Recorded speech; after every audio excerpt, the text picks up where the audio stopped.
What our leaders are doing in the case of what's going on with regard to immigration, specifically here in Dallas, and the idea that there are going to be hundreds of teenage boys from other countries staying here in Dallas for several months. And we're seeing, Ron, you brought up the idea that we're seeing different leaders finally, step out and say, okay, I have something to say about this. And we'll show a couple of different examples. First of all, one coming from Governor Greg Abbott.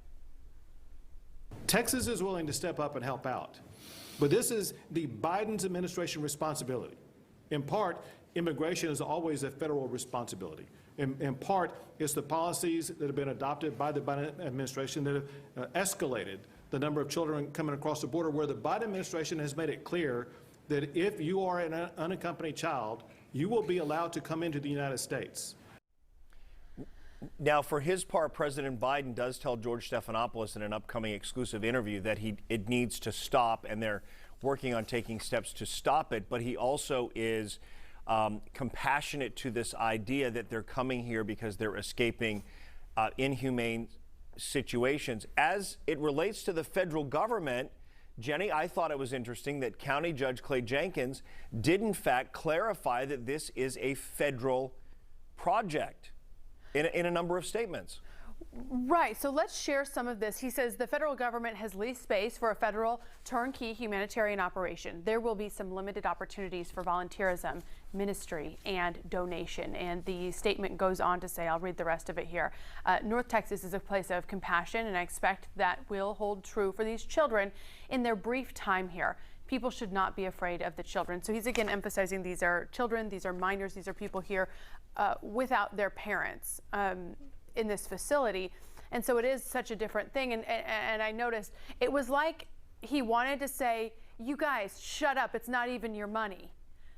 He did say that. It's federal money. He didn't say shut up. But he did say no local tax dollars are going toward this. This is not taxing our system in that way financially. Of course, our country does pay for it. Right. Which is all of us. But this idea that when people see somebody else in need, this feeling of greed comes up in some people where they feel like, well, who's paying for that? It better not be me. And it can look really, really ugly, especially when we look at the ages and the conditions of the people who are here. And I've gotten inquiries from people saying, have you heard anything more about what the volunteer or ministry opportunities will be? So to the judge's point, there are people here who are compassionate to it. People who are compassionate to these children, and they want to help, but they also know there's a crisis that needs to be addressed at its core. Why is this happening in the first place? Yeah. And how do we fix it? Again, the root problem, that conditions are such that people are feeling like it's better to leave their parents, and their parents feel it's better for their children to leave them than to live the way they live in the country just across the border from Texas. And because the immigration debate, really the line is drawn literally and figuratively in this state, this is what we are dealing with socially. This is part of our social fabric and culture.